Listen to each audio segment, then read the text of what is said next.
Ardi menahan napas, dadanya terasa sesak oleh beban tak terlihat. Sudah hampir seminggu ibu mertuanya, Rina, menginap di rumah. Perbaikan atap rumah Rina yang tak kunjung selesai menjadi alasan ia menetap sementara. Tapi bagi Ardi, setiap hari terasa seperti berjalan di atas pecahan kaca. Kehadiran Rina di bawah atap yang sama terasa janggal, memunculkan kegelisahan yang sulit ia definisikan. Siang itu, suara gemericik air dari kamar mandi menarik perhatian Ardi. Mira, istrinya, sedang pergi belanja bulanan. Jadi itu pasti Rina. Entah kenapa, langkah kakinya melambat saat melewati pintu kamar mandi yang sedikit terbuka. Hanya sebuah celah kecil, tapi cukup untuk Ardi melihat. Bayangan samar di balik tirai buram. Siluet tubuh Rina basah dan bergerak di bawah pancuran air. Jantung Ardi berpacat tak karuan. Ia seharusnya segera berlalu, pura-pura tidak melihat, tapi kakinya terpaku. Matanya tanpa sadar seolah tertarik oleh magnet aneh. Beberapa detik yang terasa seperti keabadian. Otaknya berteriak, salah, tidak benar, namun tubuhnya menolak patuh.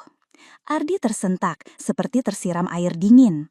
Cepat-cepat ia memalingkan wajah, mengumpat dalam hati atas kebodohannya. Pintu kamar mandi itu seolah menertawakannya, mengejeknya dengan rahasia yang baru saja disaksikannya. Ia berjalan cepat menuju dapur, mengambil segelas air, tapi tangannya gemetar. Bayangan itu, siluet itu, melekat erat di retinanya. Rasa panas menjalar di sekujur tubuhnya, bercampur dengan rasa bersalah yang menusuk. Ini awal dari sesuatu yang ia tahu pasti akan jadi masalah besar. Beberapa hari setelah insiden kamar mandi, Ardi merasa seperti ada beban tak kasat mata yang terus menekannya. Setiap kali berpapasan dengan Rina, ada getaran aneh yang menjalar di tubuhnya.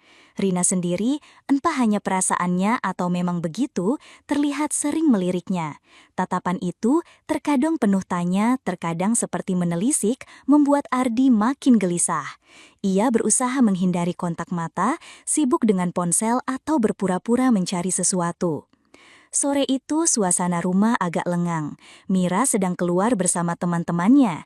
Ardi sedang membereskan majalah-majalah di meja ruang tamu, sementara Rina duduk di sofa, asyik dengan rajutannya. Tiba-tiba, sebuah majalah tebal terlepas dari genggaman Ardi dan jatuh tepat di dekat kaki Rina. "Oh maaf Bu," seru Ardi, buru-buru membungkuk untuk mengambilnya. Rina juga ikut menunduk. Tangan mereka, tanpa sengaja, bersentuhan saat meraih majalah yang sama. Seketika, listrik kecil seperti menyengat kulit Ardi. Ia merasakan kehangatan telapak tangan Rina, kelembutan yang tak terduga. Sebuah getaran halus merambat naik dari jemari hingga ke dadanya. Rina menarik tangannya lebih dulu, tapi tidak dengan tergesa-gesa. "Tidak apa-apa Ardi," kata Rina, suaranya sedikit lebih lembut dari biasanya.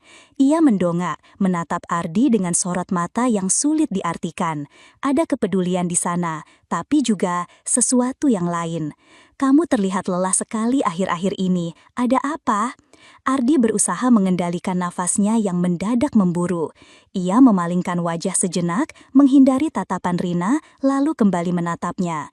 "Mungkin sedikit Bu," jawabnya. Suaranya terdengar agak serak. "Banyak pikiran saja."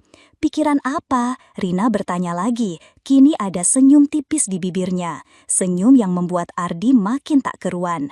"Ceritakan kalau mau. Siapa tahu ibu bisa bantu." Nada suaranya kini terdengar seperti mengundang. Mengundang untuk Ardi membuka diri atau mungkin mengundang hal lain yang tak seharusnya. Ardi menelan ludah, hatinya bergejolak. Ia ingin lari, tapi kakinya seolah terpaku. Tatapan Rina seperti benang tak kasat mata yang menjeratnya. Dalam keheningan singkat itu, hanya detak jantung Ardi yang memekakkan telinga. Ia tahu, ini bukan hanya sekadar obrolan antara menantu dan mertua. Ada sesuatu yang baru saja dimulai. Malam merangkak pelan, membalut rumah dalam keheningan yang menyesakan. Mira sudah pulas di samping Ardi, napasnya teratur, tapi mata Ardi enggan terpejam, pikirannya melayang, kembali ke tatapan Rina sore tadi. Ada magnet kuat yang menariknya ke ruang tamu. Ia bangkit perlahan, mengendap-endap keluar kamar.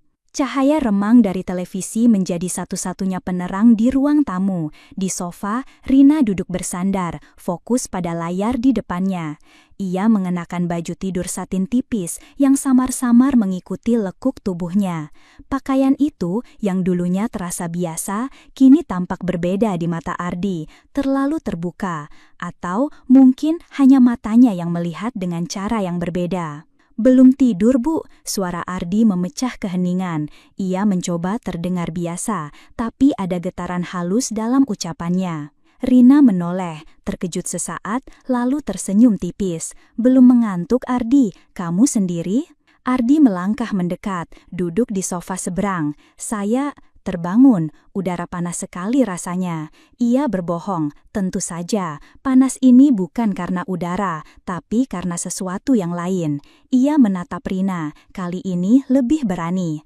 "Ibu terlihat berbeda malam ini." Rina sedikit tersenyum, pipinya merona tipis. "Berbeda bagaimana? Sudah tua begini." Ada nada menggoda dalam suaranya, memancing Ardi untuk melanjutkan. "Tidak, Bu," Ardi berucap cepat, suaranya tercekat. "Sama sekali tidak, justru semakin menarik." Kata menarik itu keluar begitu saja, tanpa filter.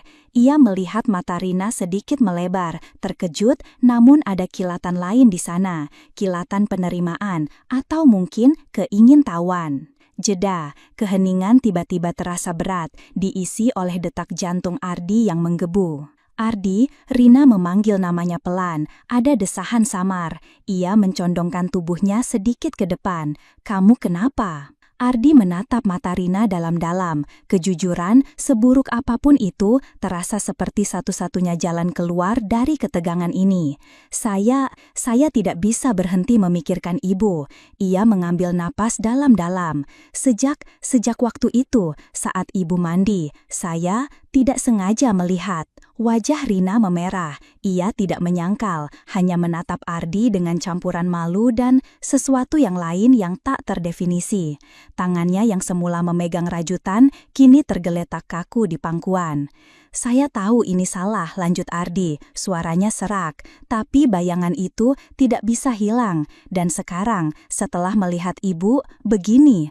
Ardi menghentikan kalimatnya, pandangannya menyapu tubuh Rina, lalu kembali ke matanya. Saya tidak bisa mengendalikan diri." Rina menunduk sejenak, lalu kembali menatap Ardi. Tatapannya kini lebih intens, tanpa malu. Ada hasrat yang mulai terbaca jelas di sana. Ia mengulurkan tangannya perlahan dan meletakkannya di atas tangan Ardi yang terkepal di pahanya. Jemarinya yang lembut mengelus perlahan, mengirimkan sengatan listrik ke seluruh tubuh Ardi. "Ardi," bisik Rina, nyaris tak terdengar, suaranya penuh getaran. "Apa yang kamu mau?" Pertanyaan itu seperti kunci yang membuka segel. Ardi tidak menjawab dengan kata-kata. Ia hanya menarik tangan Rina, meremasnya lembut, dan mendekatkan dirinya. Garis batas itu yang selama ini ada, kini terasa begitu samar. Jari jemari Rina yang mengelus tangan Ardi terasa seperti bara api yang membakar. Pertanyaan Rina, "Apa yang kamu mau?" menggema di benak Ardi. Sebuah undangan yang begitu berbahaya, namun terasa tak tertolak. Ardi mendekat, napasnya memburu. Ia bisa merasakan kehangatan tubuh Rina, aroma sampo dan sabun yang samar, memabukkan. Aku tidak tahu." Ardi akhirnya berbisik, suaranya tercekat. Aku hanya ingin dekat denganmu, Bu." Rina menarik tangannya, wajahnya berubah tegang. Ada keraguan yang jelas di matanya. Ia menggelengkan kepala pelan. "Tidak, Ardi, ini salah. Kamu menantu ibu. Ini tidak bisa." Suaranya bergetar, ada perjuangan batin yang kentara. Ardi melihatnya, penolakan itu, namun ia merasa seperti ada kekuatan lain yang mendorongnya. Ia meraih tangan Rina lagi, menggenggamnya erat. "Tapi aku tidak bisa berhenti memikirkanmu," katanya lagi, jujur. "Sejak saat itu, aku merasa gila. Dan ibu juga merasakan sesuatu kan? Aku bisa merasakannya." Rina memalingkan wajah, menarik nafas dalam-dalam. Dadanya naik turun dengan cepat. "Ardi, kumohon, ini tidak benar. Mira." Nama Mira menjadi duri tajam yang menusuk kesadaran Ardi, istrinya, Putri Rina. Tapi bayangan Rina di bawah pancuran, aroma tubuhnya, sentuhan tangannya, semua itu terasa lebih nyata, lebih mendesak. Ardi mendekatkan wajahnya. Aku tahu ini gila, tapi aku tidak bisa melawan ini, Bu. Aku mohon. Tatapannya penuh permohonan, nyaris putus asa. Rina memejamkan mata. Sebuah pertarungan sunyi terjadi dalam dirinya. Perlawanan itu terlihat jelas di raut wajahnya yang berkerut, bibirnya yang sedikit bergetar. Ardi menunggu, menahan nafas. Setiap detik terasa memanjang, dipenuhi ketegangan yang menyesakkan. Akhirnya, Rina membuka mata. Ada kepasrahan di sana, bercampur dengan gejolak yang tak bisa lagi ia sembunyikan. Ardi, ia hanya menyebut nama itu, sebuah bisikan yang nyaris tak terdengar, namun syarat makna. Penolakan itu luruh, tergantikan oleh sesuatu yang lebih gelap, lebih rumit. Ia tidak menolak ketika Ardi mendekat, tidak menolak ketika Ardi melingkarkan tangannya di pinggangnya, menariknya lebih dekat.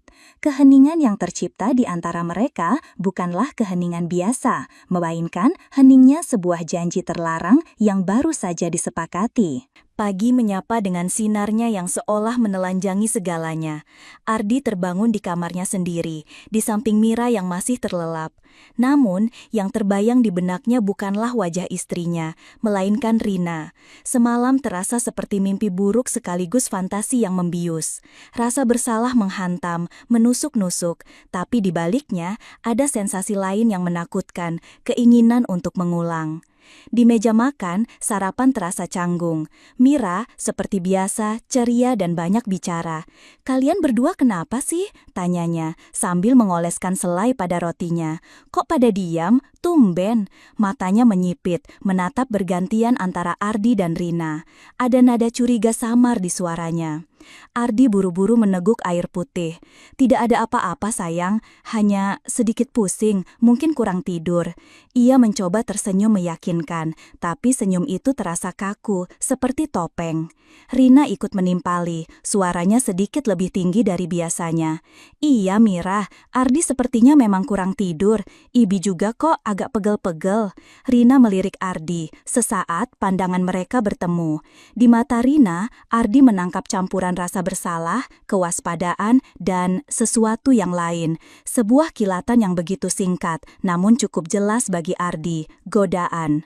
Mira hanya mengangguk, tidak terlalu memedulikannya. Ia kembali sibuk dengan sarapannya. Tapi bagi Ardi dan Rina, suasana terasa tegang, dipenuhi kata-kata tak terucap yang melayang di udara. Setiap gerakan Mira, setiap tatapannya, terasa seperti ancaman. Ketika Mira beranjak ke dapur untuk mengambil sesuatu, Rina mencondongkan tubuhnya sedikit ke arah Ardi. "Nanti malam," bisiknya pelan, nyaris tak terdengar.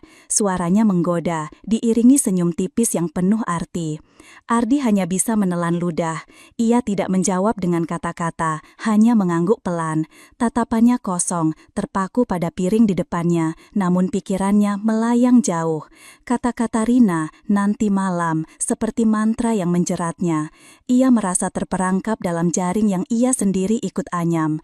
Bayangan terlarang itu kini tidak hanya menghantui, tapi juga menanti, siap untuk kembali menjerumuskan mereka ke dalam jurang yang semakin dalam.